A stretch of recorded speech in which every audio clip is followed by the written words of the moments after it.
Hello student, welcome in Unacademy centre. बेटा, जैसा कि आपके का जो टॉपिक चल रहा था, हमारा चल रहा था जो प्रीवियस जो लेक्चर हम लोग पढ़े थे, हमारा जो टॉपिक था classification of element and periodicity in properties. बेटा, इसमें 2 लेक्चर हमने आपको इस तरीके से दे चुके थे। ये तीसरा लेक्चर है हमारा। ठीक है, तो जैसा कि इस तरीके से हम लोग इसके आगे कंटिन्यू करेंगे। ध्यान रखिएगा, ये लेक्चर अच्छे से सिस्टमेटिक करिए, देखिएगा लेक्चर 3 है और क्या कहते हैं पार्ट 2। हाँ, एक ही लेक्चर हुआ है, यस, ये सेकेंड लेक्चर है। तो यहाँ पे ध्यान दीजिएगा, हम लोग पढ़ चुके थे क्या चीज, जेनेसिस ऑफ क्लासिफिकेशन के बारे में हम पढ़ चुके थे, मैटर पढ़ चुके थे। मैटर क्या होता है थोड़ा सा रिवाइज कर लो पिछला लेक्चर, तो ज्यादा समझ में आ जाएगा। ठीक है, हालांकि अगर हम डिवाइस की बात करें तो उसमें सारी चीजें इंक्लूडेड है, हमने प्रीवियस लेक्चर में आप जाके देख सकते हो। तो उसमें हमने बात किया था कि जो हमारे साइंटिस्ट की बात चल रही थी, एक साइंटिस्ट थे हमारे डोबेरेनर, जिन्होंने क्या दिया था, लॉ ऑफ ट्रायड। उसके बाद हम साइंटिस्ट की बात किया था तो आए थे चैनकॉर्टोइस साहब की बात किया था, तो उन्होंने सिलेंड्रिकल टेबल दिया था। उसके बाद एक साइंटिस्ट थे जिनका नाम था बोले तो न्यूलैंड, उन्होंने दिया था लॉ ऑफ ऑक्टेव। ठीक, उसके बाद 2 साइंटिस्ट और आए थे जिनका नाम था लोदरमेयर और मेंडलीव। ठीक है, लोदरमेयर और मेंडलीव, उनके बारे में भी हम लोग बात किए थे। फिर मेंडलीव की पीरियोडिक टेबल आई थी, उसमें बहुत सारी चीजों के बारे में हमने डिस्कस किया था, ये प्रीवियस लेक्चर में इंक्लूडेड है। ये इसलिए बोल रहा हूँ जिससे कि आप प्रीवियस लेक्चर को इस लेक्चर से कनेक्ट कर सको। ठीक है, लेकिन जितने भी साइंटिस्ट थे सब लोगों ने यही कहा था कि physical and chemical properties of element are the periodic function of their atomic weight. ठीक है, वो सब लोगों ने एलिमेंट को एटॉमिक वेट के अकॉर्डिंग क्या किया था, अरेंज किया था एलिमेंट को उनके पीरियोडिसिटी के ऑर्डर में, या ऐसे बोल सकते हो कि physical and chemical properties are the periodic function of their atomic weight. ठीक है, अब हम एक साइंटिस्ट के नेक्स्ट आगे बात करेंगे, मॉडर्न पीरियोडिक लॉ के बारे में बात करेंगे, the present form of periodic table. यानी मॉडर्न पीरियोडिक लॉ क्या है, मॉडर्न यानी आज की जो हमारी पीरियोडिक टेबल जो हम लोग पढ़ते हैं उसके बारे में हम लोग यहाँ पे पढ़ेंगे। ठीक, आइए मॉडर्न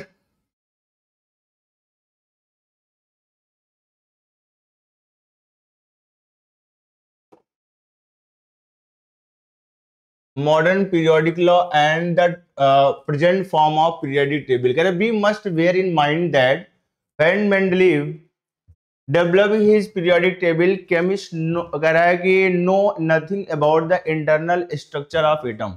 यानी जब मेंडलीव की पीरियोडिक टेबल आई थी तब हमारे एटम के इंटरनल स्ट्रक्चर के बारे में जानकारी नहीं थी। ठीक है, तो उसके बाद एक साइंटिस्ट आए। ठीक है, ये 19 बोले तो 19 सेंचुरी के बिगिनिंग की बात है। एक साइंटिस्ट है जो कि 1913 में एक है, ये है कौन, मोजले साहब हैं। इन्होंने क्या देखा, regularities in the characteristic X ray spectra of the element. ठीक है, यानी किसी भी एलिमेंट के एक्सरे स्पेक्ट्रा को का इस्तेमाल करके उनके कैरेक्टरिस्टिक में रेगुलरिटी के बारे में देखा।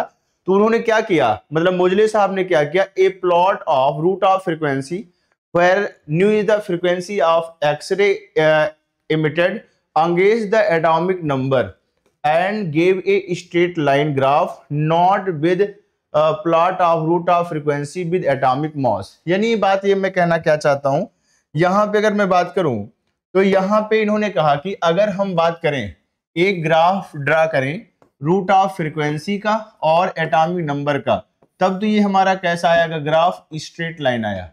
कैसा आया, स्ट्रेट लाइन ग्राफ आया। और अगर मैं यहाँ पे रूट ऑफ फ्रीक्वेंसी के रिलेशन में और हम एटॉमिक नंबर, यानी कोई भी अगर एलिमेंट है मान लीजिए तो ये एटॉमिक नंबर है, ये हमारा मास नंबर, ये बात जान लीजिए। तो इन्होंने देखा, कौन, मोजले साहब ने देखा कि जो हमारा रूट ऑफ फ्रीक्वेंसी और हमारा क्या है जेड बोले तो एटॉमिक नंबर के बीच में ग्राफ जब ड्रा किया तो स्ट्रेट लाइन ग्राफ आया। और जब रूट ऑफ फ्रीक्वेंसी और एटॉमिक मास के बीच में ग्राफ जब ड्रा किया तो ये हमारा स्ट्रेट लाइन ग्राफ नहीं आया। ठीक है, अभी इसके स्ट्रेट लाइन ग्राफ ना आने की वजह से मोजले साहब ने कहा कि जो मेंडलीव साहब ने जो अपना लॉ दिया था, फर्स्ट पीरियोडिक लॉ जो दिया था, क्या था वो, physical and chemical properties are the periodic function of their atomic weight. वो एटॉमिक वेट नहीं, वो एटॉमिक नंबर है। समझ में आई बात? तो यहीं पर इसके आगे हम लोग थोड़ी सी बात करेंगे। और इसको प्रूव किसने किया, मोजले साहब ने। बातें समझ में आना चाहिए। मोजले साहब ने क्या बताया, हमने एक्सरे स्पेक्ट्रा, किसी भी एलिमेंट के एक्सरे स्पेक्ट्रा का इस्तेमाल करके उनके प्रॉपर्टीज में यानी करैक्टरिस्टिक में रेगुलरिटी देखा, जिसके हिसाब से उन्होंने क्या देखा कि जब हम रूट ऑफ फ्रीक्वेंसी लेकर के एटॉमिक नंबर के बीच में ग्राफ ड्रा करते हैं बच्चे, तो ये स्ट्रेट लाइन ग्राफ आता है।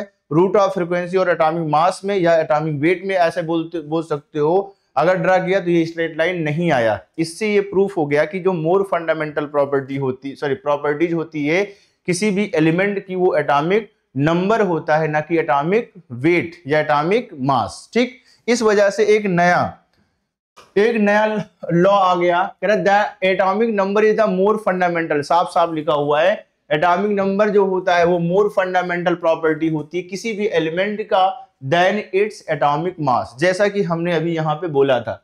उसके बाद जो मेंडलीव पीरियोडिक जो लॉ आया था उसको क्या किया गया, मॉडिफाई किया गया। देखो लिखा है यहाँ पे साफ साफ, यहाँ पे अगर हम देखें तो ये साफ साफ लिखा हुआ है कि यहाँ पे जो है ये मेंडलीव लिखा हुआ पीरियोडिक लॉ वाज देयरफॉर कह रहा है अकॉर्डिंगली मॉडिफाइड, इनके अकॉर्डिंग यानी मोजले साहब के अकॉर्डिंग हमारे जो मेंडलीव का लॉ था उसको मॉडिफाई किया गया।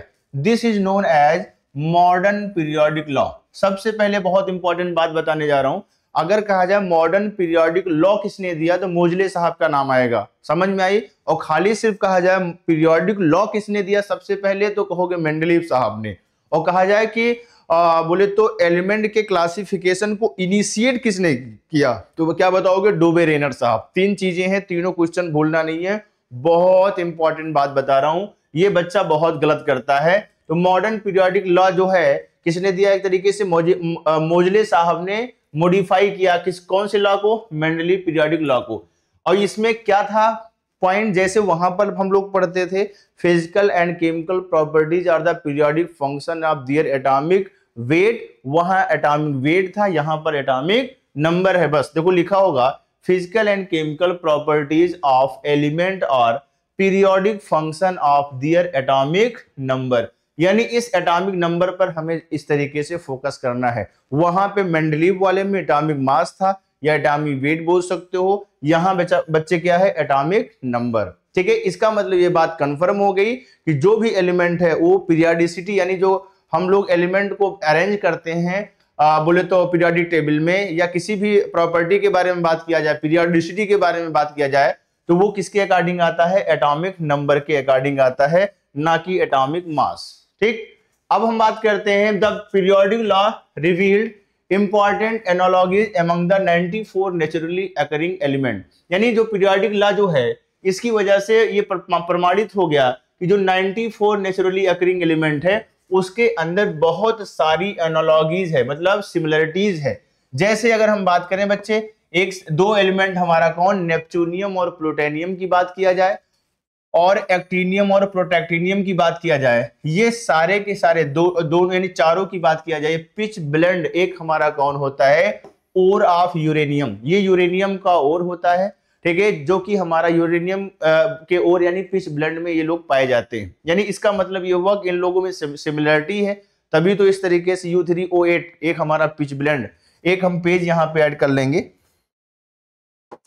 तो आपको समझ में आएगा मैं कहना क्या चाहता हूं, सुनिएगा। हमने कहा कि जो हमारा U3O8 है, U3O8 क्या है, ये हमारा पिच ब्लेंड है, ये हमारा बच्चे क्या है, पिच ब्लेंड है। ये है कौन, ये है हमारा ओर क्या चीज होती है, ओर ऑफ क्या लिखोगे, यूरेनियम। ये हमारा यूरेनियम का क्या होता है बच्चे, ओर होता है, अयस्क होता है, इस तरीके से बोल सकते हो। ठीक है, और इसमें हमने कहा जो पिच ब्लेंड में नेपच्यूनियम की बात कर सकते हो, प्लूटोनियम की बात किया जाए, और हमने क्या बताया, एक्टिनियम एंड क्या बताया था, प्रोटैक्टिनियम की बात कर सकते हैं। ये सब हमारे कौन से हैं, एफ ब्लॉक के एलिमेंट हैं, एफ ब्लॉक के एलिमेंट होते हैं। ये सब हमारे कहां पर पाए जाते हैं, किस फॉर्म, मतलब ये सब हमारे किसमें, पिच ब्लेंड में पाए जाते हैं। और ये पिच ब्लेंड का फॉर्मूला होता है, सॉरी फॉर्मूला बोल सकते हो। और ये हमारा ओर है किसका, यूरेनियम का। तो आपको क्वेश्चन एनसीईआरटी की थोड़ी लैंग्वेज में थोड़ी दिक्कत रहती है, आप थोड़ा परेशान मत होइएगा, मैं बहुत सिंप्लीफाई करके आपके सामने एक्सप्रेस करने की कोशिश कर रहा हूं, जबकि एनसीईआरटी की एग्जैक्ट लाइनें पढ़ रहा हूं लेकिन मैं एक्सप्रेस अपने लफ्जों में कर रहा हूं। सुना आपने, तो मैंने कहा कि पिच ब्लेंड U3O8 है बेटा, ये हमारा ओर ऑफ यूरेनियम है। जो कि हमारा नेचुरली अकरिंग एलिमेंट कौन, नेपच्यूनियम और प्लूटोनियम, जो कि हमारे रेडियो एक्टिव एलिमेंट होते हैं, ये सब हमारे, बात समझ में आया, ये ए ब्लॉक के एलिमेंट है, ये सब हमारे यहां से निकाले जाते हैं एक तरीके से। अच्छा एक बात तुम्हें थोड़ा सा आ गया, और व्हाट इज और क्या होता है बच्चे? और को समझने के लिए थोड़ा सा मैं एक पेज और ऐड करूंगा, क्योंकि बात आ गई तो समझाना जरूरी है, ठीक है। अब हमारा अगर कोई नेचुरली अकरिंग एलिमेंट होता है, नेचुरली ऐसे बोल सकते हैं, अकरिंग सब्सटेंस, ठीक है, कोई भी नेचुरली अकरिंग सब्सटेंस हो, ठीक है, जहां से किसी भी एलिमेंट का एक्सट्रैक्शन किया जा रहा हो, किसी भी एलिमेंट का एक्सट्रैक्शन किया जा रहा हो, बात समझ में आया, तो उस नेचुरली अकरिंग सब्सटेंस को बोलते हैं क्या बच्चे? उसको बोलते हैं हम लोग मिनरल।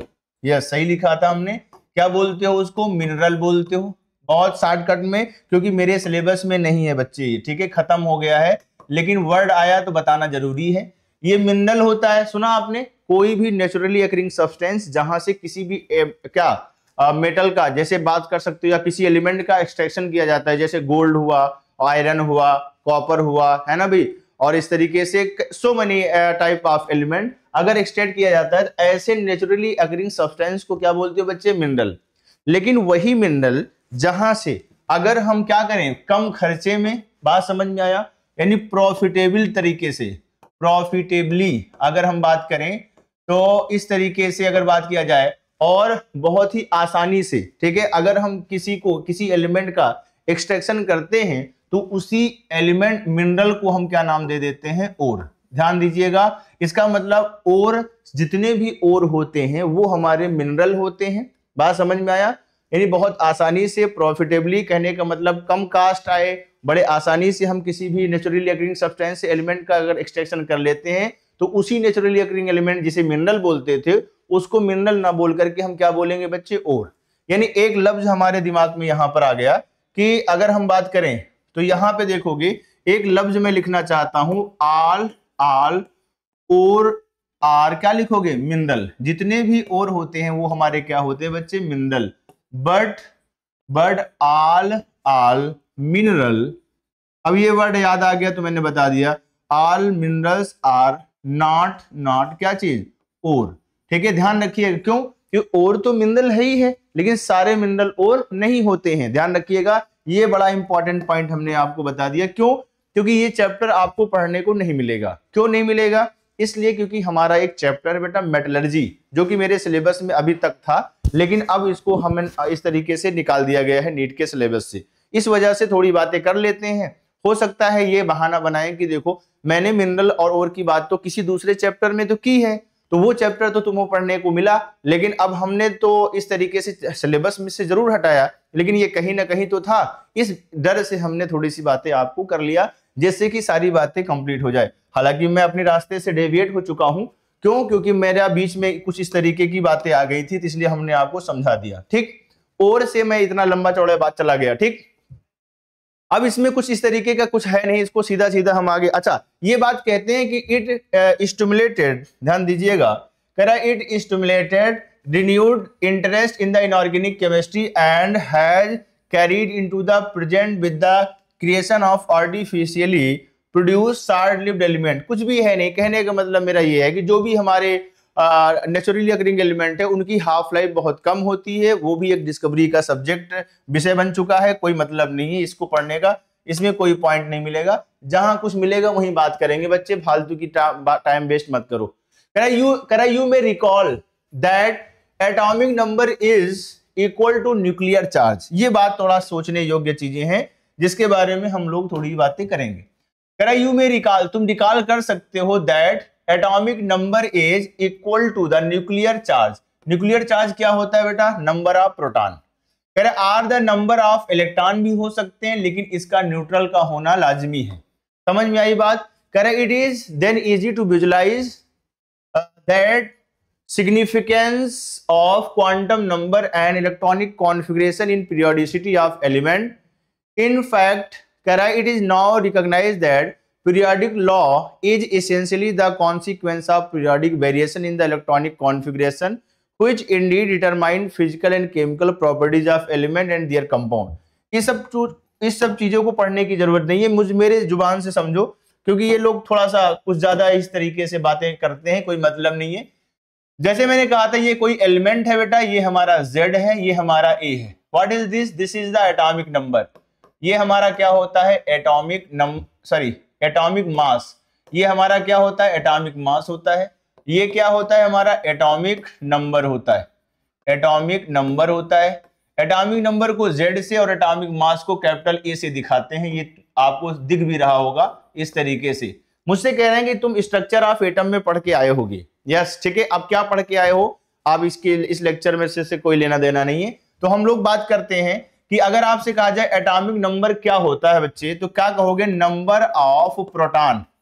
नंबर ऑफ प्रोटॉन की बात कर सकते हो, या फिर इसी को बोलते हो न्यूक्लियर चार्ज। न्यूक्लियर चार्ज इसलिए बोला जाता है क्योंकि ये प्रोटॉन जो होता है वो न्यूक्लियस में ही पाया जाता है। ठीक है, न्यूट्रॉन एंड प्रोटॉन हमारा न्यूक्लियस में पाए जाते हैं, इलेक्ट्रॉन हमारा न्यूक्लियस के बाहर पाया जाता है।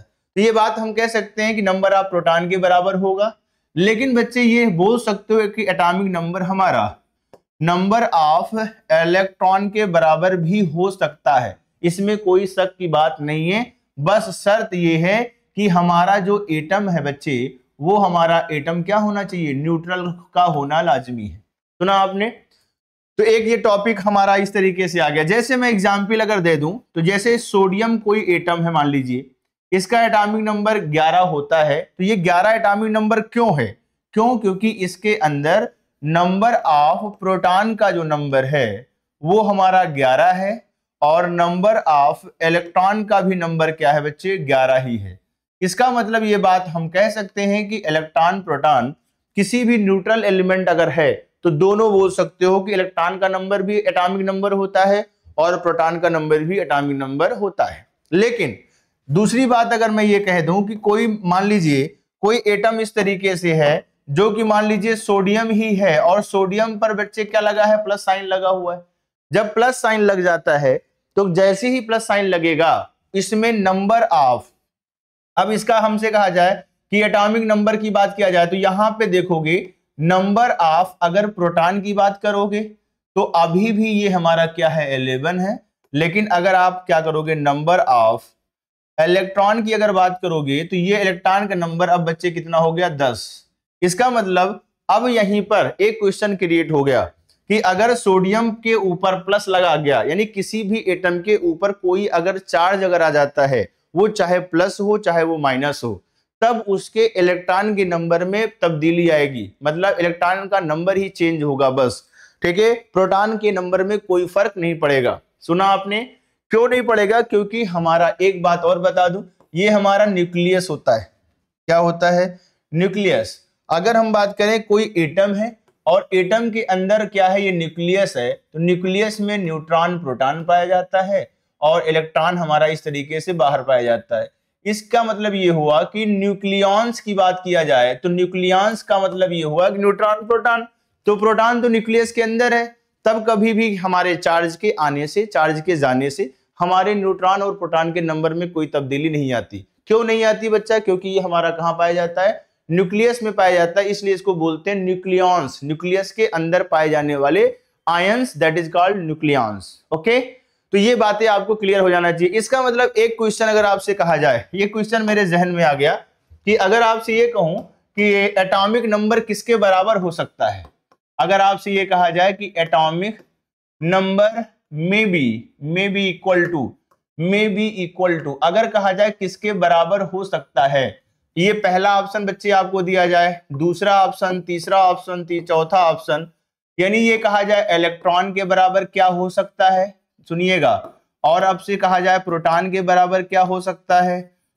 तीसरा बोला जाए बोथ, चौथा बोला जाए नन, तो कौन सा ऑप्शन लगाओगे? आपको खुद ही समझ में आ गया होगा क्या लगाना है, बोथ। क्यों बोथ लगाओगे? क्योंकि ये क्वेश्चन थोड़ा शॉर्टकट तरीके से बनाते हैं। अगर हम यहाँ पे बात करें मे बी इक्वल में, ये दोनों आ गए। क्यों? क्योंकि हमारा इलेक्ट्रॉन भी हो सकता है, प्रोटॉन भी हो सकता है।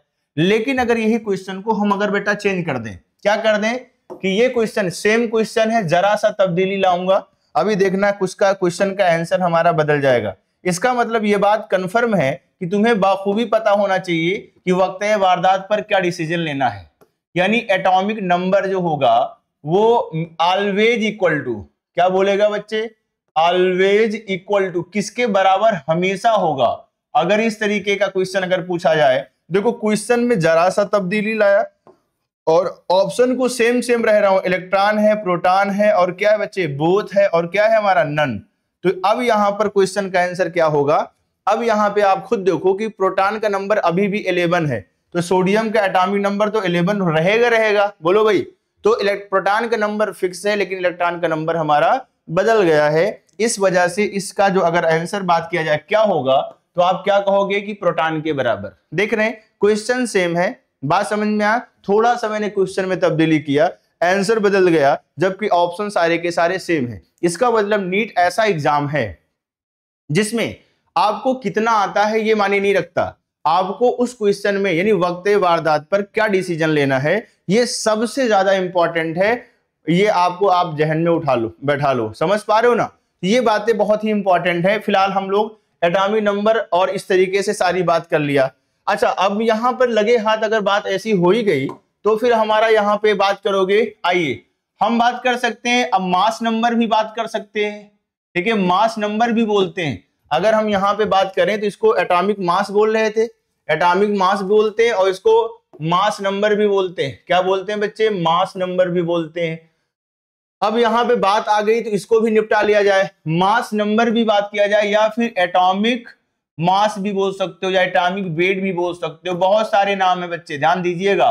एटॉमिक मास भी बोल सकते हो, एटॉमिक वेट भी बोल सकते हो, ठीक है, इस तरीके से कुछ भी बोल सकते हो, जिसको किसको, ए को, यानी मेरा ये एटम था, ये जेड एटॉमिक नंबर था, ये मास नंबर या एटॉमिक मास या एटॉमिक वेट कुछ भी बोल सकते हो। ये हमारा किसके बराबर होता है, ये होता है टोटल नंबर ऑफ न्यूक्लियॉन्स। अभी मैंने बताया था न्यूक्लियॉन्स का मतलब होता है न्यूक्लियस के अंदर पाए जाने वाले पार्टिकल का नंबर, यानी ये बात कर सकते हो this it is equal to neutron plus proton, ठीक है, क्यों, क्योंकि मैंने कहा था कि ये हमारा न्यूक्लियस है, एटम है, यहाँ पे न्यूट्रॉन और प्रोटॉन पाया जाता है और यहाँ पर इलेक्ट्रॉन पाया जाता है, तो इसी को हम क्या बोलते हैं, न्यूक्लियॉन्स। न्यूक्लियॉन्स का मतलब विद्याधनालय, जैसे विद्यालय होता है वैसे nucleus plus ions, that is called nucleons, okay.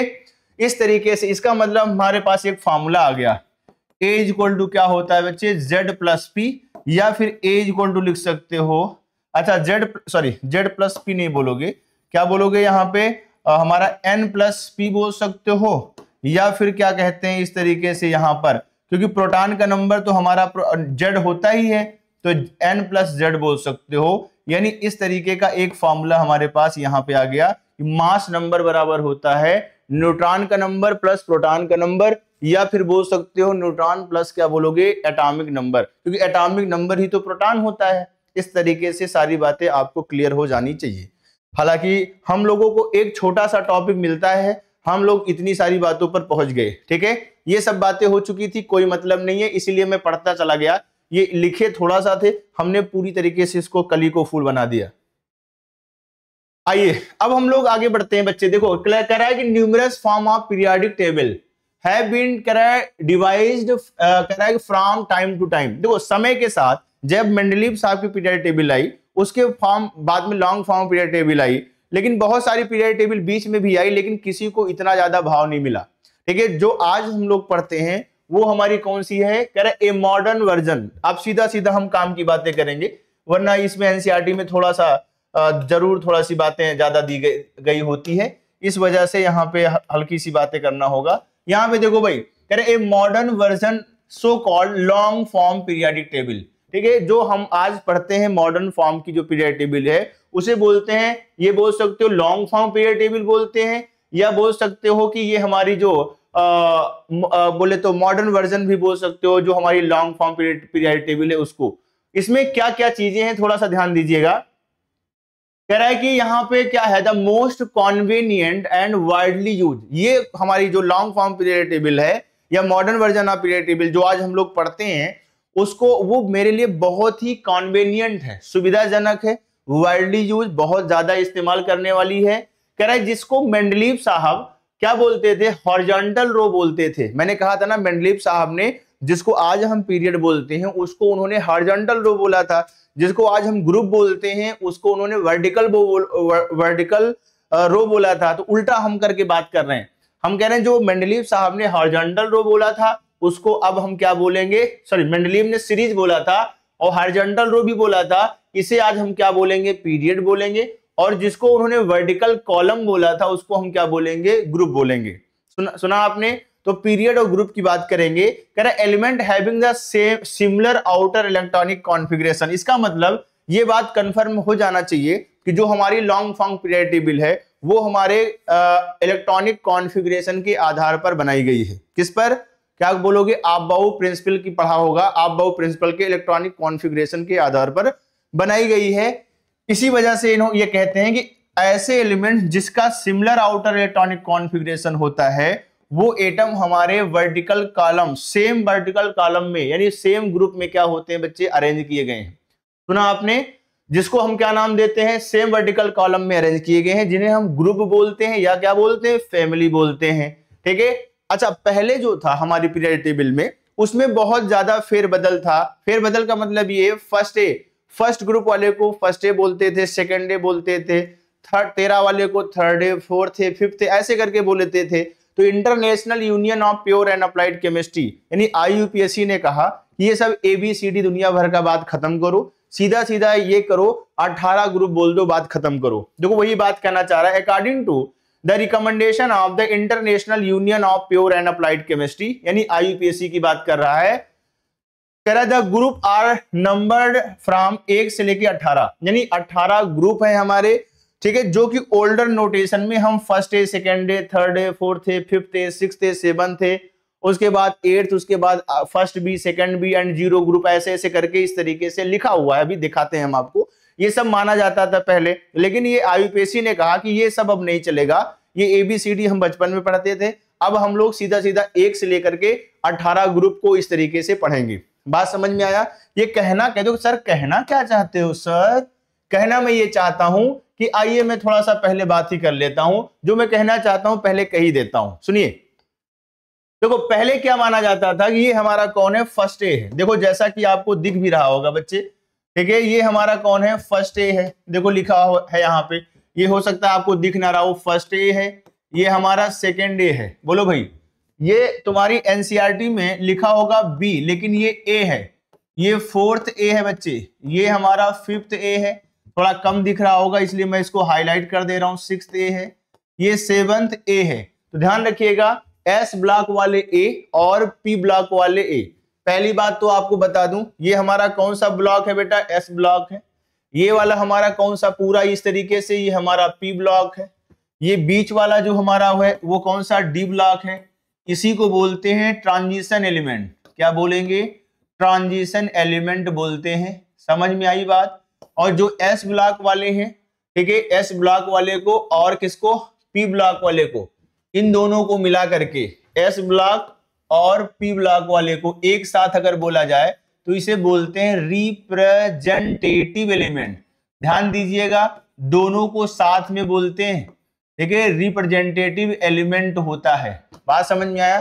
ठीक है, रिप्रेजेंटेटिव एलिमेंट कौन कौन से हैं, S ब्लॉक वाले और कौन से बच्चे, P ब्लॉक वाले, इनको बोलते हैं रिप्रेजेंटेटिव एलिमेंट। और बीच वाले को जो येलो येलो दिख रहा है इसे बोलते हैं हम क्या, D ब्लॉक एलिमेंट बोलते हैं। ठीक है, आप देखो भी सब याद करा दूंगा, परेशान मत होना। बात समझ में आई?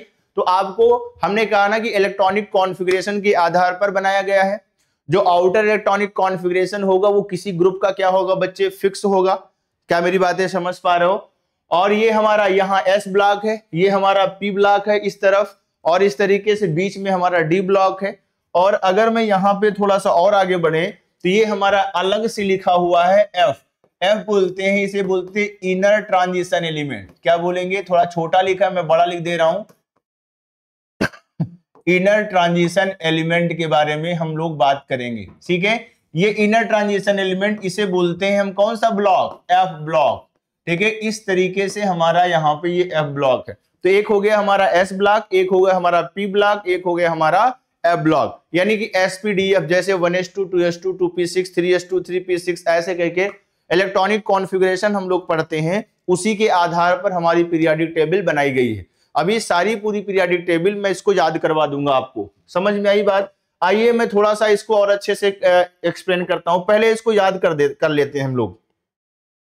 यहां पे आइए थोड़ी सी पहले यहां पे और बातें थोड़ा सा कर लिया जाए। एक पेज थोड़ा सा मैं ऐड करूंगा। जो हमारी मॉडर्न पीरियोडिक टेबल है, कौन सी? मॉडर्न पीरियोडिक टेबल की बात किया जाए, पीरियोडिक टेबल की बात किया जाए, या फिर इसी को बोलते हो लॉन्ग फॉर्म पीरियोडिक टेबल। क्या बोलते हो बच्चे? Long form periodic table. इसमें क्या क्या चीजें हैं, थोड़ी सी बातें यहां पे हमें और अच्छे से रिवील करना होगा।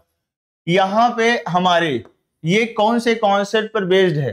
तो कहोगे कि इट इज बेस्ड ऑन, ठीक है, बोलोगे आपबाउ, है ना भाई?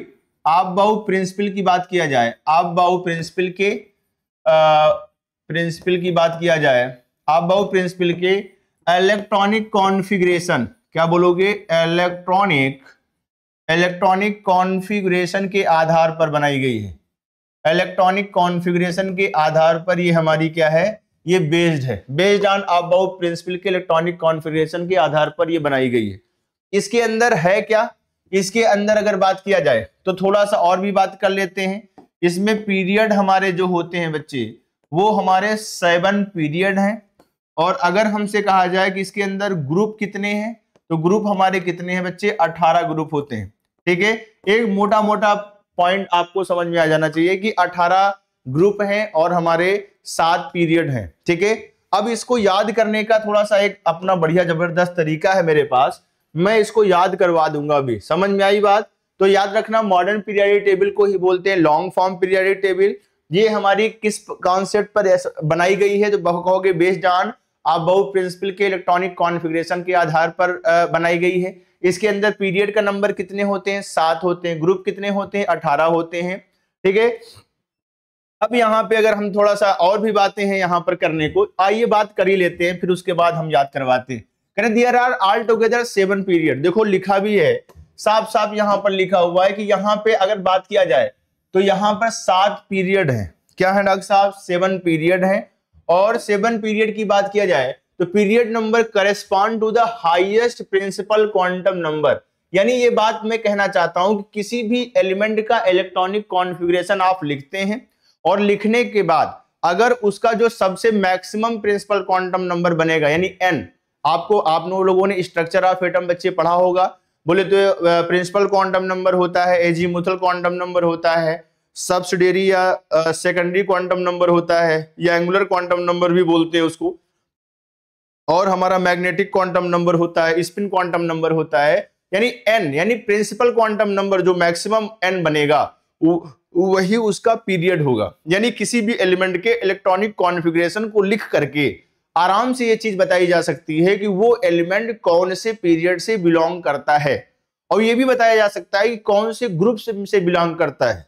बात समझ पा रहे हो ना? तो ये कौन से ग्रुप है, यानी एग्जैक्ट पोजीशन हम बता सकते हैं किसी भी एलिमेंट का हमारी पीरियोडिक टेबल में कहां है, अकॉर्डिंग टू आपबाउ के, बोले तो आपबाउ प्रिंसिपल, या बोल सकते हो इलेक्ट्रॉनिक कॉन्फ़िगरेशन के आधार पर, क्योंकि बनाई ही इसी पर गई है। तो फिर क्या कौन सी बड़ी बहादुरी है भाई? कह रहा है जब फर्स्ट पीरियड की बात किया जाए तो केवल 2 एलिमेंट है। यस, पहले पीरियड में केवल 2 एलिमेंट है, एक हमारा हाइड्रोजन, दूसरा हमारा हीलियम, 2 ही है। अगर बात किया जाए सब्सीक्वेंट पीरियड, मतलब उसके जस्ट आगे की बात किया जाए तो दूसरे वाले में 8, तीसरे वाले में 8, चौथे वाले में, पांचवें वाले में 18, छठे में 32 एलिमेंट हैं, और 7वां भी हमारा जो पीरियड है वो अभी इनकम्प्लीट है। लेकिन ये बात मान लिया गया है कि सारे एलिमेंट की डिस्कवरी हो चुकी है। इस बेसिस पर हम ये बात कहेंगे कि इसमें भी 32 एलिमेंट हैं। ठीक है, यानी मेरे पास एक डाटा निकल के आया कि हम ये कह सकते हैं कि अगर हमारा पीरियड का नंबर बच्चे क्या है, आप ध्यान दीजिएगा, अगर 1 है तो इसमें नंबर ऑफ एलिमेंट, हमारे नंबर ऑफ एलिमेंट की अगर बात किया जाए तो 2 होंगे। अगर पीरियड का नंबर हमारा कितना है, 2 है, तो हमारा 8 होगा। पीरियड का नंबर हमारा 3 है, क्या मेरी बातें समझ रहे हो भाई? तब यहां पर हमारा क्या होगा, 8 होगा। पीरियड का नंबर हमारा चौथा है, तो नंबर ऑफ एलिमेंट कितने होंगे, 2, 8, 8, 18 हो जाएगा। पीरियड का नंबर अगर 5 है तब ये 18 हो जाएगा। अगर पीरियड का नंबर 6 है तो यह हमारा 32 हो जाएगा। अगर हमारा पीरियड का नंबर 7 है तो ये भी हमारा 32 हो जाएगा। यानी ये बात याद रखना, 2 8 8 18 18 32 32 ऐसे रट डालो सब, ठीक है। हालांकि सब कुछ को निकालना है, सबका निकालने का तरीका है मेरे पास, मैं कई सारे ग्रेड के हिसाब से पढ़ाता हूं। यानी ये स्टूडेंट की कैपेसिटी पर डिपेंड करता है कि वो बच्चा कितना किस लेवल का है। वो अगर समझने वाला है तो समझने वाला भी पॉइंट हम बात करते हैं। अगर वो रट्टू तोता टाइप का है, मान लीजिए उसके रटने की मेमोराइजेशन वाली, मेमोराइज करने की पावर अगर तगड़ी है, तो वो डायरेक्ट भी ऐसे हमारी इनऑर्गेनिक केमिस्ट्री को पूरी तरीके से कंठस्थ कर सकता है। जैसे अब हमने अगर चाहो याद करना तो क्या कहोगे, 2 8 8 18 18 32 32 इस तरीके से भी याद कर सकते हो कि number of element in particular period, पहले पीरियड में 2, दूसरे में 8, तीसरे में 8, चौथे में 18, पांचवें में 18, छठे सातवें में 32 32 अगर सातवें को कंप्लीट पूरा मान लिया जाएगा तब, ठीक है। लेकिन 32 ही लगाना, उसमें कम लगाने की कोई जरूरत नहीं है। फिर कह रहा है in this form periodic table 14 element. बोलो भाई, कह रहा है कि अगर हम बात करें यहां पे, तो अगर हम यहां पे देखें बच्चे, तो ये हमसे कहते हैं कि 14 एलिमेंट जो होते हैं वो हमारे 6th पीरियड में, और जिसको बोलते हैं लेंथेनॉइड, और 7th पीरियड में, बोलो मेरा भाई, वो हमारा क्या दूसरे को क्या बोलते हो, actinoid, are separately are placed in the separate panel of periodic table. हमारी जो पीरियोडिक टेबल बनी हुई है बच्चे, उसमें हमारे 14 यानी 28 एलिमेंट हमारी पीरियोडिक टेबल के बाहर, ठीक है, सेपरेट अलग पैनल बना करके रखा गया है, जिसे एफ ब्लॉक बोलते हो। हालांकि वो एफ ब्लॉक हमारा वो ट्रांजिशन एलिमेंट से ही ड्राइव हुआ है, इसलिए इसका नाम और दूसरा भी नाम दिया जाता है, जिसे बोलते हो इनर ट्रांजिशन एलिमेंट। क्या बोलते हो, इनर ट्रांजिशन एलिमेंट। क्यों, क्योंकि डी ब्लॉक वाले को बोलते हो ट्रांजिशन एलिमेंट, तो एफ ब्लॉक जो है वो डी से ही ड्राइव होकर के नीचे, अभी दिखाता हूं कैसे आया है, इस वजह से उसका नाम बोलता है इनर ट्रांजिशन एलिमेंट। ठीक, आइए फिलहाल यहां पे देखिए, ये सामने आपको लिखा हुआ है। हमने जैसा कि बताया आपको फर्स्ट डे सेकेंड डे, हालांकि ये फर्स्ट डे सेकेंड डे ये सब हमारा क्या कहते हैं इस तरीके से अब खत्म हो चुका है, फर्स्ट डे सेकेंड डे, लेकिन ये कहते कहते बता रहे हैं एनसीईआरटी में, इसलिए ये first day second day third day करके क्वेश्चन पूछते हैं। ये आईयूपीएससी कहता है कि हम हटा रहे हैं, लेकिन ये कहते कहते हमारी किताबों में बताया है कि हटाया जा रहा है, तो हटाते वक्त तो बताया ना, इस वजह से क्वेश्चन पूछ सकता है कि first day second day third day fourth day fifth day sixth day seventh day, और इस तरीके से 8 वाले को हम क्या बोलते हैं बेटा, जीरो ग्रुप। बात समझ में आया? तो ये इस बात के उसमें मत रहना कि कहीं पर कहीं अब ये तो देगा ही नहीं, तो आपको मैं बता दूं ये जीरो ग्रुप है, ठीक है। तो फर्स्ट डे सेकंड डे करके क्वेश्चन पूछ रहा है, ये आईयूपीएससी ने हटाया है, और लेकिन हटाते हुए हमारी किताबों में बताया है, तो इसलिए हटाते हुए बताया है, तो इसका मतलब हमने पढ़ा, तो हमारा पढ़ना, इसका मतलब ये बात एग्जामिनर को पता है कि बच्चे को पता है, इस वजह से क्वेश्चन पूछा जाता है फर्स्ट डे सेकंड डे करके भी। हो सकता है तुम्हारी एनसीईआरटी में गलत लिखा है, कुछ एनसीईआरटी में गलत लिखा है, इसलिए मैंने अभी इसको बदला है, एनसीईआरटी पूरा कॉपी में पढ़ा रहा हूं, ठीक है। यहाँ पे बी भी लिखा है, ये गलत तरीका है, ये पहला दूसरा फर्स्ट डे सेकेंड डे है 13, ये 13वां ग्रुप है, ये 14 ग्रुप है, ये 15 है, ये 16 है, ये 17 है, और ये वाला जो जीरो वाला है वो हमारा क्या है 18, जिसे बोलते हैं नोबल गैस। क्या बोलते हो बच्चे? नोबल गैस बोलते हैं। बात समझ में आया? इस तरीके से ध्यान रखिएगा। और ये फर्स्ट 1 है, ये 2 है। अब देखो इसमें थर्ड बी लिखा हुआ है, ये फोर्थ बी लिखा हुआ है, ये दिख नहीं रहा होगा आपको, फिफ्थ बी भी है, ये सिक्स्थ बी है, और ये सॉरी फिफ्थ सिक्स्थ बी हो गया, और उसके बाद थर्ड फोर्थ फिफ्थ सिक्स्थ, और ये सेवंथ बी की बात करते हैं। अच्छा, 8वें से लेकर के 8 9 10 इसको बोला जाता है 8th ग्रुप, ठीक है। इसमें बी नहीं आता, ध्यान रखिएगा, बहुत ही ज्यादा सटीक तरीके से आपको बात करने की जरूरत है। इसमें फर्स्ट भी इधर आएगा और सेकंड भी इधर आएगा, यानी ये तीसरा ग्रुप है, ये चौथा ग्रुप है बच्चे, ये 5वां है, ये छठा है, ये 7वां है। 8वें से लेके 10वें तक को बोलते हैं 8th ग्रुप। सुना आपने? तो ये बहुत अच्छे तरीके से आपको बहुत अच्छे तरीके से क्लियर हो जाना चाहिए, वरना आपको बहुत दिक्कत हो सकती है इन फ्यूचर जब क्वेश्चन पूछा जाएगा ओल्डर नोटेशन के इस हिसाब से।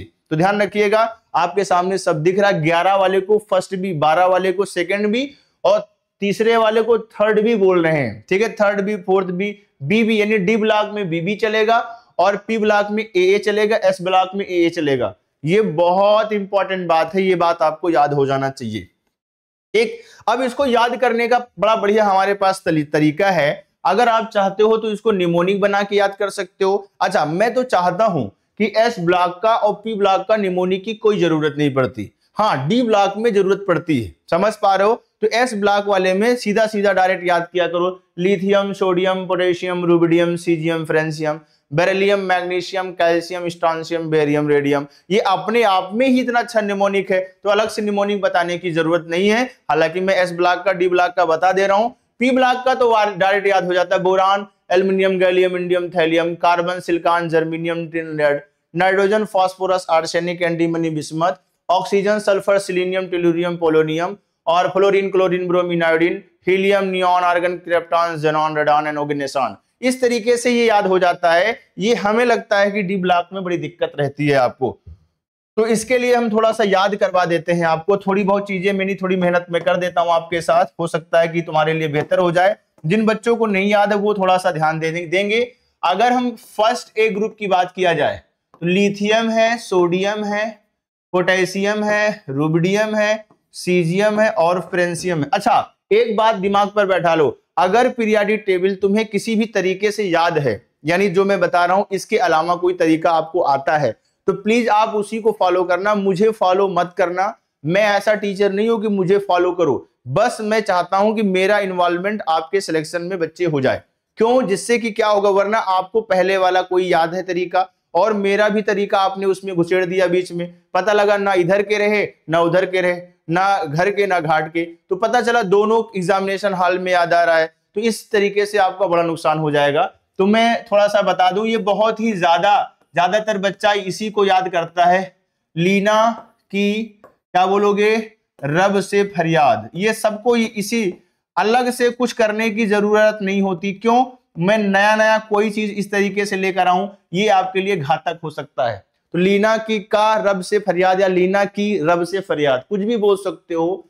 और सेकेंड डे की बात किया जाए तो ये है हमारा क्या चीज, beryllium, magnesium, calcium, strontium, barium, radium. तो इसका याद करना, सबको यही याद होता है, बेटा मांगे, बेटा क्या लिखोगे, मांगे, ठीक है, कार, बेटा मांगे कार, स्कूटर, बेटा मांगे कार, स्कूटर, सबको ये सब याद रहता है। इसी वजह से मैं जानबूझ के इसी को याद करना चाहता हूं, बेटा मांगे कार, स्कूटर, बाप राजी। ये हर बच्चा इसको याद रहता है, तो मुझे लगता है कि ऐसे ही याद कर लो तो ज्यादा बेहतर है। कुछ नया अलग से करने का कोई मतलब नहीं होता, फालतू की नई चीजें लाने का कोई मतलब नहीं है। लीना की रब से फरियाद, बेटा मांगे कार, स्कूटर, बाप राजी, ये सबको याद होता है। ये एस ब्लॉक हमारा खत्म हो गया। पी ब्लॉक में नहीं याद कराऊंगा, क्यों? क्योंकि पी ब्लॉक को अलग से याद कराना हमें लगता है खतरे से खाली नहीं। क्यों? अभी मैं ग्रुप वगैरह पढ़ेंगे, 13 group, 14 group, 15 group and so on, तो वो डायरेक्ट वैसे याद हो जाता है। Boron, aluminium, gallium, indium, thallium, carbon, silicon, germanium, tin, lead, nitrogen, phosphorus, arsenic, antimony, bismuth, oxygen, sulphur, selenium, tellurium, polonium, है ना, fluorine, chlorine, bromine, iodine, helium, neon, argon, krypton, xenon, radon. इतना अच्छा mnemonic ये खुद ही है, तो अलग से याद करने की क्या जरूरत है। और ज्यादातर ये सब हम लोग अच्छे से पढ़ते हैं। दिक्कत हमें कहां पर होती है बच्चे? डी ब्लॉक में होती है। तो डी ब्लॉक में इस तरीके से अगर होती है तो डी ब्लॉक को हम याद कर लेते हैं। डी ब्लॉक को याद करवाने की हम कोशिश करते हैं। इसमें देखो लिखा है स्काई, ला एक, स्काई जी हाफती रहती, ठीक है, वीणा नंबर तले दबी, करो मुझसे वादा सजनी, मेरा तुझसे रिश्ता बंध जाए, फेरू ओसवाल हंसके, कोलंबो रहने, ठीक है, कोलंबो इस तरीके से होता है, रहने आई, ठीक है, मिस्टर यहां से स्टार्ट कर लेना, निकल पैदल पहुंचे देहरादून। अब ये भी बड़ा अच्छा याद हो जाता है, copper, silver, gold, zinc, cadmium, mercury, है ना भाई। इस तरीके से ये रोएंजियम आता है, यहाँ कॉपरनीशियम आता है। तो ये तो डायरेक्ट हमारा ऐसे ही याद हो जाता है, याद करने की जरूरत ही नहीं पड़ती है। बात समझ में आया?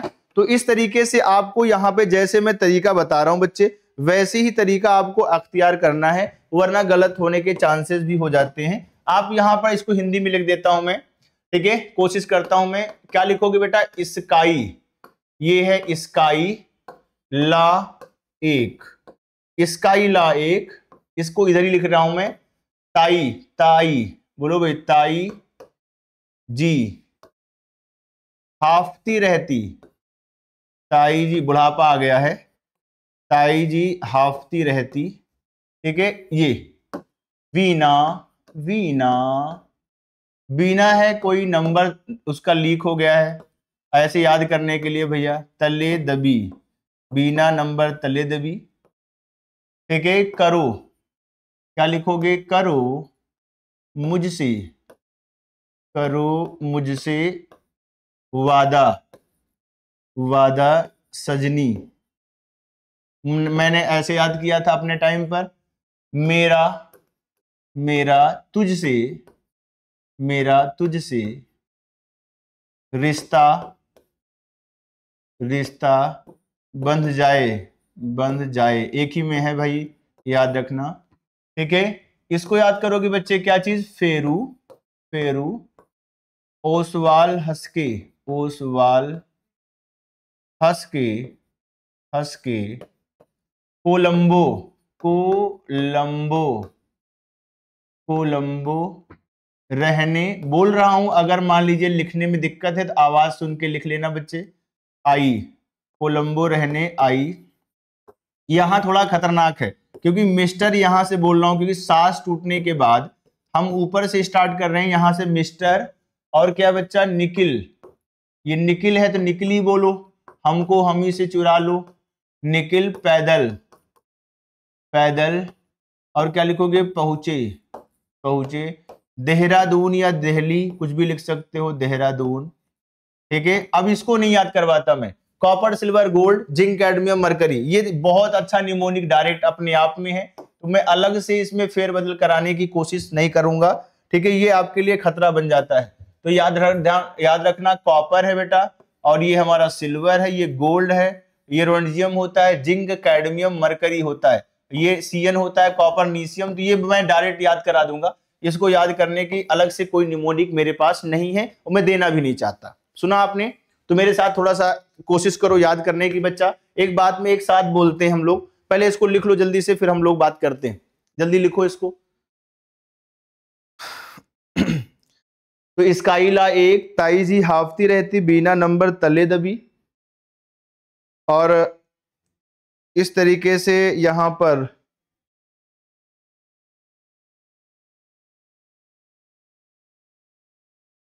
ये थोड़ा सा ध्यान दीजिएगा, ये हमारा रहती वाले में हल्का सा फेरबदल होगा, हाफती रहती, ये RH नहीं होता, ये होता है हल्का सा, इसको करेक्ट कर लो भाई, क्योंकि कई सारे एक तरीके, इसीलिए निमोनिक खतरनाक है भाई साहब। बात समझ में आया? इसीलिए निमोनिक बड़ा खतरनाक है, क्योंकि यहां दिक्कत बहुत हो जाती है, रदरफोर्डियम होता है। बात समझ में आया?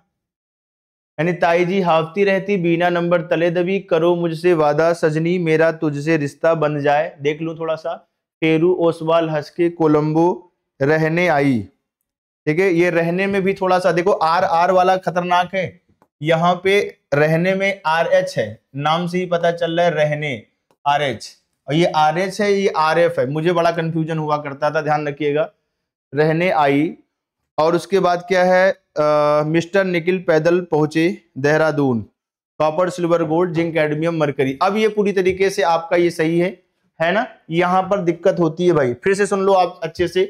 हमने कहा याद करने का, ये पीरियडिक टेबल याद करने का तरीका बड़ा ही सटीक है। स्काई, स्काई ला एक, ताई जी हाफती रहती, रहती में यहाँ पर RF है, रदरफोर्डियम होता है, बीना नंबर तले दबी, करो मुझसे वादा सजनी, मेरा तुझसे रिश्ता बंध जाए, फेरू ओसवाल हंसके, कोलंबो रहने आई। यहां से शुरू करना, मिस्टर निकिल पैदल पहुंचे देहरादून, उसके बाद क्या है? Copper silver gold zinc cadmium mercury. ठीक है, इस तरीके से ये हमारा डी ब्लॉक पूरी तरीके से याद कर लेना। ठीक है, क्योंकि डी ब्लॉक में दिक्कत बहुत ज्यादा रहती है बच्चों को, तो यहाँ पे डी ब्लॉक को अच्छा copper silver gold zinc cadmium mercury में कोई अलग से इस तरीके से बताने की कोई जरूरत हमें लगता है कि नहीं है। ठीक है, तो फालतू की चीजों में आप अपना टाइम वेस्ट करने की कोई जरूरत नहीं है। ठीक है, इसको रोक करके अपना इसको नोट कर लीजिएगा। ठीक है, वरना वीडियो बड़ी लंबी हो जाती है। आइए हम लोग यहाँ पे देखो, ये हमारा एस ब्लॉक याद करा दिया हमने, डी ब्लॉक याद करा दिया, पी ब्लॉक याद कराने की कोई जरूरत ही नहीं है, क्योंकि पी ब्लॉक में डायरेक्ट इस तरीके से याद करना बेहतर होता है। बात समझ में आया। उसके बाद अगर हम बात करें तो एक हमारा कौन है, डी ब्लॉक। डी ब्लॉक में देखो, डी ब्लॉक में देखो यहाँ पे हमारा जो लिखा हुआ है यहाँ पे बड़ा ही सटीक है, ये हमारा है लेंथेनॉइड। क्या लिखा हुआ है, लेंथेनॉइड लिखा हुआ है। लेंथेनॉइड का इलेक्ट्रॉनिक कॉन्फ़िगरेशन लिखा हुआ है 4f, बोलो भाई 1 to 14 होता है, 5d 0 से लेके 1 होता है, 6s 1 to 2 होता है। यानी इस तरीके से हमारा ये इलेक्ट्रॉनिक कॉन्फ़िगरेशन होता है। एक हमारा नीचे वाला जो है वो कौन है बेटा, एक्टिनॉइड है। एक्टिनॉइड का इलेक्ट्रॉनिक कॉन्फ़िगरेशन हमारा 5f 1 to 14 है, 6d 0 से लेके 1 है, 7s 1 to 2 होता है। ये इलेक्ट्रॉनिक कॉन्फ़िगरेशन होता है ये एक्टिनॉइड और लेंथेनॉइड का, ध्यान रखिएगा, ये याद करने वाली चीज है। अच्छा एक बात थोड़ा सा समझने योग्य बातें हैं, उसके बाद इसको याद कराते हैं। अगर हम यहाँ पे देखें तो ये हमारा, अगर अच्छे से देखो आप नजर उठा के अच्छे से, तो देखो ये हमारा लेंथनम 57 है बच्चे, ये हमारा एक्टिनियम 89 है। ये लेंथेनॉइड से अच्छा 57 के बाद हमारा 72 यानी 57 के बाद 72 आ जा रहा है। इसका मतलब 57 से लेके यानी 58 से लेकर के 71 तक हमने नीचे जाकर के रख दिया है। इसी वजह से हम इसको क्या बोलते थे, एफ ब्लॉक को क्या बोलते, इसे बोलते हो ट्रांजिशन एलिमेंट, और वो यहीं से तो निकाल करके बाहर किया गया है, इसी वजह से उसको बोलते हो इनर ट्रांजिशन एलिमेंट। समझ में आया। और वो हमारे कौन से बोले तो पीरियड का मेंबर होगा, ये पहला हो गया, ये दूसरा, ये तीसरा, ये चौथा पीरियड है, ये पांचवा है, ये छठा है, ये सातवां। तो लेंथेनॉइड वाले हमारे कौन से पीरियड के मेंबर है, छठे पीरियड के मेंबर हैं। एक्टिनॉइड वाले अगर हम बात करें तो कौन से पीरियड के मेंबर हैं, वो सातवें पीरियड का मेंबर हैं। क्यों, क्योंकि 89 के बाद 104 आया, इसका मतलब 90 से लेके 103 तक, 90 से लेके 103 तक वो हमारा एफ ब्लॉक में है।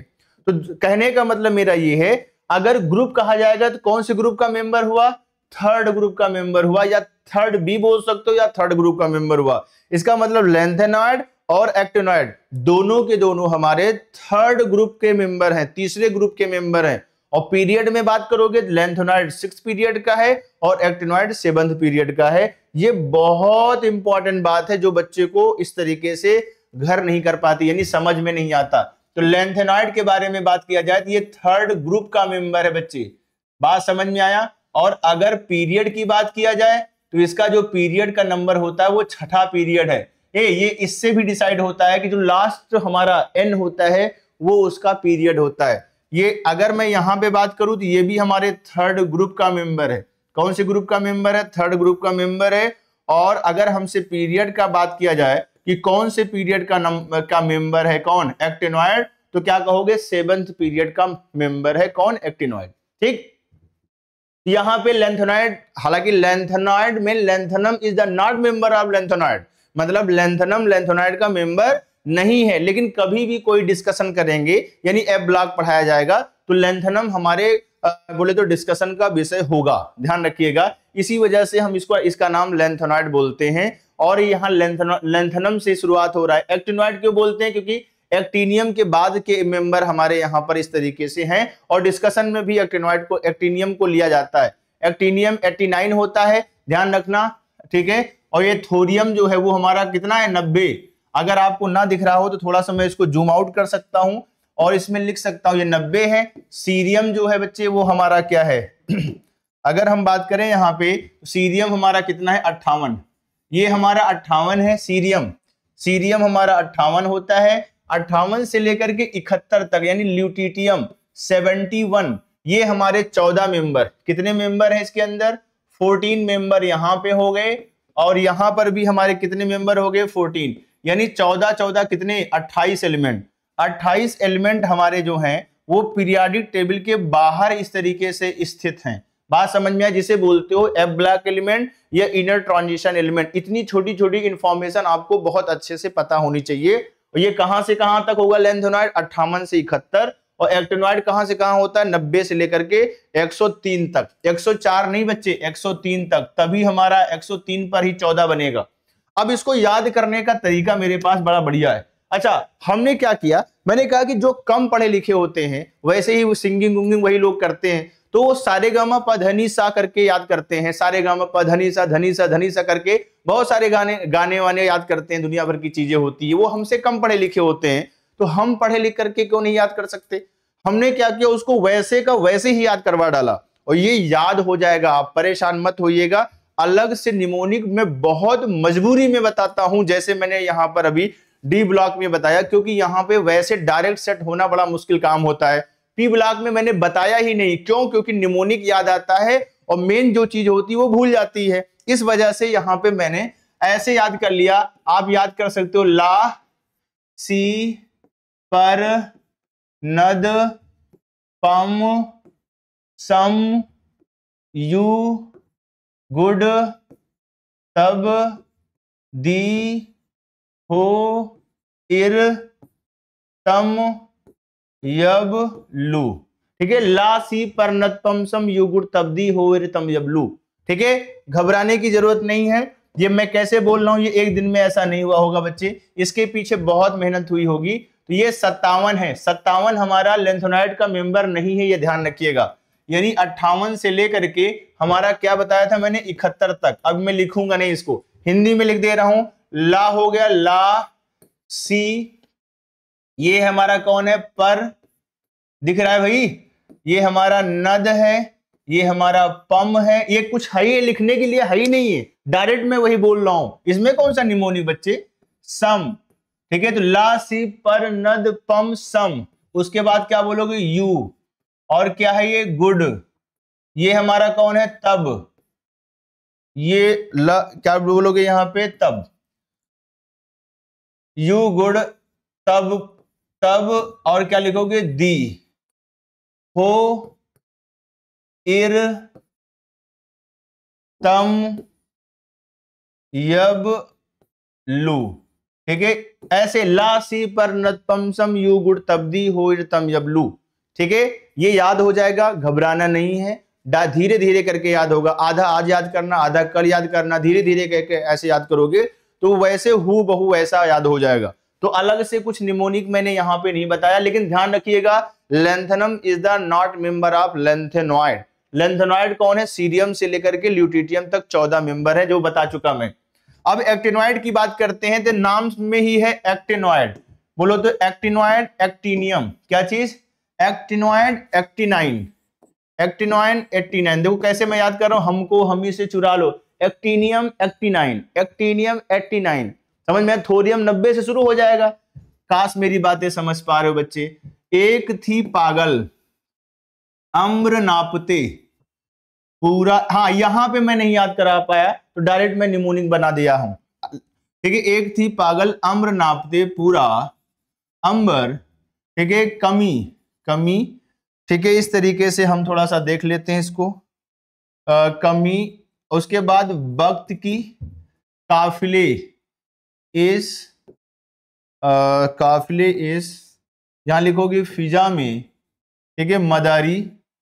ठीक है, ये लिखोगे, हम लिखेंगे मदारी, एमडी होता है मदारी। नहीं ला रहा अब तमाशे। ठीक है, तो इसको याद करने का मेरा एक बड़ा बढ़िया इस तरीके से तरीका है, अगर आप चाहो तो फॉलो कर सकते हो, यू विश। ठीक है, मैं ये बोलूंगा, एक थी पागल। ठीक है, ये बच्चियां लोग था कर लो, हो सकता है जलन हो रही हो। एक थी पागल। ठीक है, हम तो एक थी ही बोलेंगे। ठीक है, अम्र नापते, ये यू फॉर अम्र है। अम्र क्या लिखोगे? नापते। क्या लिखोगे? पूरा, पूरा अंबर। अम्र नापते पूरा अंबर। कमी, वक्त की, वक्त की या वक्त की ऐसे याद कर लेना। काफिले, काफिले, काफिले है ये पूरा, काफिले। ई फार क्या है? इस फिजा में, इस काफिले के लिए हम लिख रहा हूं, काफिले हो गया। अब हम यहां पर लिख रहे हैं किसके लिए बच्चे, काफिले इस, यहां लिखोगे काफिले और क्या है यहां पे इस फिजा में, काफिले इस फिजा में, इसमें लिखेंगे मदारी, मदारी नहीं ला रहा अब तमाशे। ये सब एक ही में है, नहीं तो पता लगे तमाशा बनाने लगो। और सारे एलिमेंट ले आओ भैया, इसीलिए निमोनिक खतरनाक तो होता है, मैं तो इस पर बता रहा हूं भाई। ना नहीं ला रहा अब तमाशे, तमाशे, ठीक है, ऐसे मैंने लिख दिया है, मुझे याद है, ठीक है, नहीं ला रहा अब तमाशे, ठीक, इस तरीके से। तो मैंने क्या बताया, एक थी पागल अम्र नापते पूरा अंबर, देखो एक थी पागल अम्र नापते पूरा अंबर, कमी वक्त की काफिले इस फिजा में, मदारी नहीं ला रहा अब तमाशे। ये एक एक लफ्ज एक एक के लिए है भाई, अच्छा ये वरना पता लगे क्या कहते हैं, खुद सब गड़बड़ कर दो। बात समझ में आया? तो एक थी पागल है ना भाई, ये पागल इसके लिए है, अम्र नापते पूरा अंबर, कमी वक्त की काफिले इस फिजा में, मदारी नहीं ला रहा अब तमाशे। सब गुलिया दिया मैंने, समझ में आया, जिससे कि कुछ गड़बड़ी ना हो, ठीक। तो ये हमारा पूरी पीरियडिक टेबल हमने याद करवा दिया, ठीक है। अगर आप अच्छे से याद करोगे याद हो जाएगी, ये मैं आपको भरोसा दिलाता हूं, समझ में आया। लेकिन फिर मैं वही बात बोल रहा हूं, अगर तुम्हें कोई दूसरा तरीका बच्चे याद है तो प्लीज मुझे फॉलो मत करना, क्यों, वरना पता चलेगा वो भी याद आएगा, मेरा वाला भी याद आएगा, और दोनों में फिर जाकर के उस तरीके से क्या होगा, ओवरलैप होगा, ना तुम इधर के रहोगे ना उधर के रहोगे, ठीक है। तो इस तरीके से हमने पीरियडिक टेबल पर पूरा गहन अध्ययन कर लिया। फिलहाल अभी बहुत कुछ है, चीजें हैं जो डिस्कशन के लिए अभी बाकी हैं। देखता हूं मैं हम लोग कहां पहुंचे थे। पूरी पीरियडिक टेबल हमने याद करा दी बच्चे, ठीक है। अच्छा, हर पीरियड में कितने एलिमेंट, 2, 8, 8, 18, 18, और इसके बाद इस तरीके से यहां पे हम 32 के बारे में बात किया, ठीक। अब यहां पर हमारी पीरियडिक टेबल जितनी थी इतनी सब हमने क्लियर करवा लिया। अब हम बात करेंगे यहां पर nomenclature of element with atomic number कितना, ग्रेटर देन 100, ठीक है। तो ये 100 से ज्यादा वाले एलिमेंट के बारे में हम यहां पे बात करेंगे, ये हम नेक्स्ट टर्न पर करेंगे, ठीक है, क्योंकि पीरियडिक टेबल को इस तरीके से पूरा याद कर लेना, बात समझ में आया। और ये नेक्स्ट टर्न पर हम यहाँ पर जो 100 से ज्यादा हमारे एटॉमिक नंबर वाले होते हैं उनके बारे में हम फिर से बात करेंगे, ठीक है। तो बस आज के लिए इतना ही बेटा, और बस थैंक यू, ठीक है। नेक्स्ट लेक्चर में हम आपसे मिलते हैं। Let's crack it.